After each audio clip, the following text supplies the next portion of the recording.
I'd love to hear from you. My name is Jamal Henderson, and I have a problem, a gloriously ostentatious lemon-yellow problem named Buttercup. You see, Buttercup is my Lamborghini Aventador, a car that draws stares like a supernova attracts cosmic dust. After a particularly grueling shift at the hospital, saving lives, the usual Tuesday, I just pulled into my driveway when I spotted her, Mrs. Mildred McMillan, my neighbor, a woman whose floral print dresses seemed to scream Karen before she even spoke. She was perched precariously on her lawn gnome, her eyes locked on Buttercup. With surprising agility for someone who appeared to get her daily cardio from yelling at squirrels, she hopped off the gnome and began her tirade. Her voice dripped with the kind of disdain that's typically reserved for broccoli and modern art. "That contraption," she exclaimed, gesturing dramatically at Buttercup, "is an eyesore and, frankly, a danger to property values." I sighed inwardly, knowing this confrontation was inevitable. Mildred had made her feelings about my so-called flashy foreign junk, as she so eloquently put it, abundantly clear since I moved in 6 months ago. "Good evening, Mrs. McMillan," I said, trying to maintain politeness despite the throbbing headache threatening to detonate behind my eyes. "Is there something I can help you with?" "Indeed there is," she huffed, puffing out her chest. "I've decided to take pity on you. I'm willing to relieve you of this," her arm waved dramatically at Buttercup, "for $1. I blinked. $1. I repeated, certain I must have misheard her. "Mrs. McMillan, this car costs more than your house." "Nonsense," she scoffed. "It's probably stolen anyway. But I'm a generous woman. $1, take it or leave it." Before I could fire back a carefully curated selection of sarcastic remarks, she added, "Think of it as community service. You'd be doing everyone a favor." Just as I was about to give her a piece of my mind, the situation took a hilariously tragic turn. Buttercup, sensing the tension, let out a loud exhaust backfire.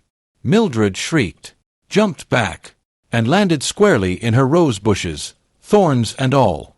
The rose bushes seemed to be the final straw. Now covered in thorns and foliage, Mildred scrambled to her feet, red-faced and furious. "That's it," she shrieked, pointing a trembling finger at me. "I'm calling the police. This man is clearly up to no good.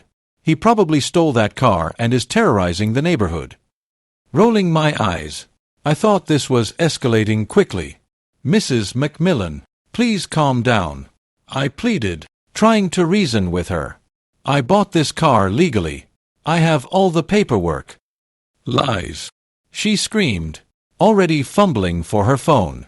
"I bet he's a drug dealer or worse. We're not safe with him here." Punching in 911. Her voice was shrill as she reported a stolen vehicle and a suspicious individual causing a disturbance. Within minutes, a police cruiser pulled up, siren blaring. 2 officers, a young woman named Officer Ramirez and a grizzled veteran named Officer Johnson, stepped out, looking understandably confused. Seeing her reinforcements arrive, Mildred launched into a theatrical performance, complete with hyperventilating and dramatic clutching of her chest. "Officer," she wailed, pointing at me. "That man. He stole that fancy car. He's been harassing me. I fear for my life." Standing there dumbfounded, I watched as Officer Ramirez approached me, notepad in hand. "Sir, can you please explain what's going on?" she asked, her tone professional but wary.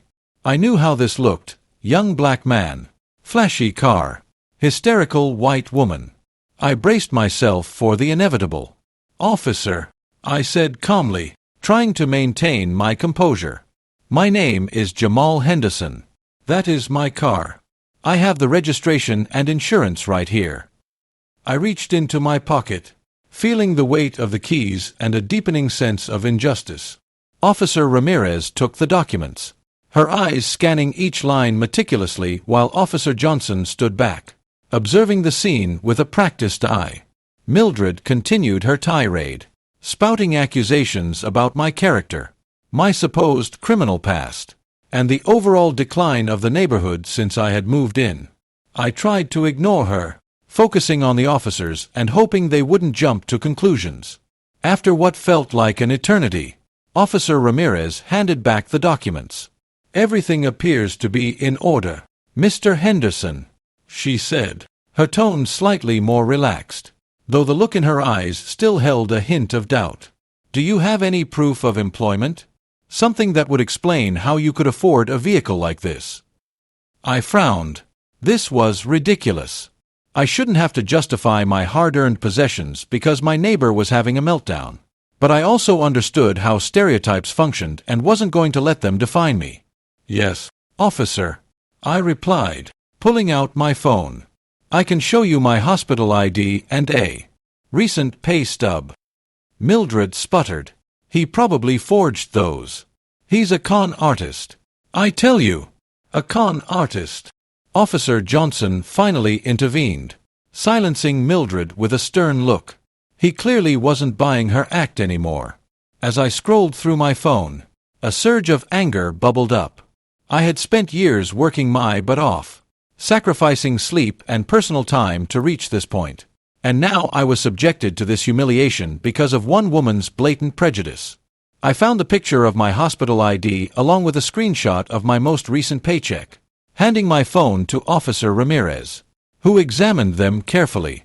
The silence was deafening as she studied the evidence. The tension in the air felt thick enough to cut with a butter knife. Finally, Officer Ramirez returned my phone, a flicker of surprise in her eyes.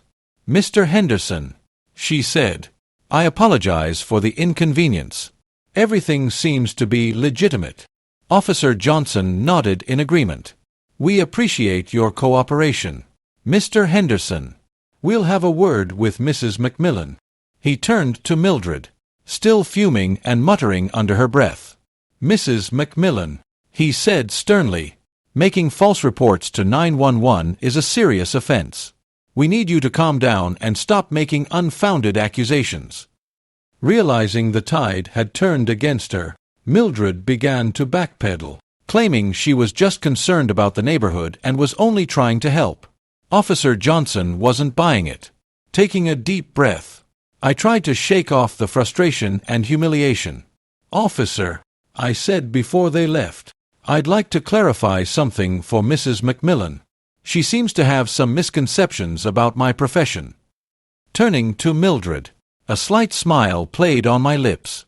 I said, "Mrs. McMillan, I understand you're curious about how I can afford this stolen car. Well, I'm a neurosurgeon at the city hospital. I spend my days cutting into people's brains and saving their lives. So you see, the money is quite good. And no, I didn't steal it." Mildred stood there speechless, her face a mask of disbelief. The color drained from her face as the reality of her misjudgment crashed down upon her. The self-assured, accusatory tone vanished, replaced by a stammering, apologetic mess. A neurosurgeon," she mumbled, her eyes darting between me and the officers. But you're," she trailed off, unable to articulate the prejudiced thought that had clearly driven her actions. Officer Ramirez, sensing Mildred's discomfort, couldn't suppress a smile. Officer Johnson, on the other hand, maintained a stern expression, but I noticed a glimmer of amusement in his eyes.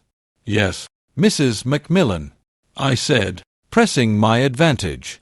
"I'm a neurosurgeon, a homeowner, and a taxpayer just like you, except unlike you. I don't spend my time harassing my neighbors and making false accusations based on their race." The silence hung heavily in the air as Mildred absorbed the full weight of her actions. The officers witnessed the complete unraveling of her narrative and exchanged knowing glances. Officer Johnson stepped forward. "Mrs. McMillan," he said, "we're going to let you off with a warning this time. But if we receive any further complaints about you harassing your neighbors, we won't hesitate to take further action. Do you understand?" Mildred nodded weakly, her gaze fixed on the ground. "Yes, officer," she whispered. "I understand."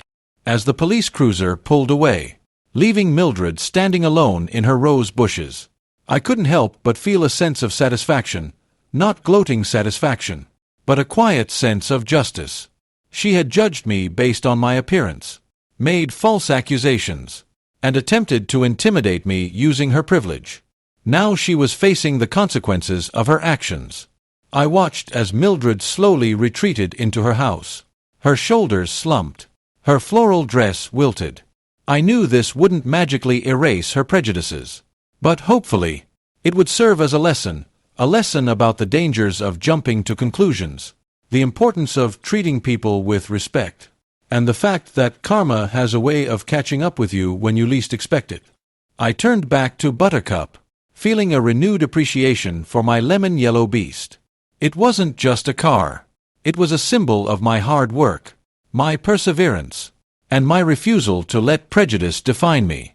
I spent the rest of the evening relaxing, enjoying the peace and quiet of my home. I even thought about ordering a pizza with pineapple just to further antagonize Mildred. I didn't end up doing it, but the thought was tempting. As I drifted off to sleep, I couldn't help but smile.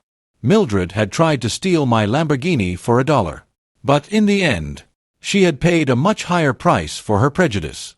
And as for Buttercup, well, she sat there gleaming under the moonlight, a silent testament to the fact that sometimes the best revenge is simply living well, and maybe, just maybe, teaching your neighbor a valuable lesson in the process. The next day, small wilted bouquet of roses was left on my doorstep, with no note attached. I guess even Karens can learn a thing or two.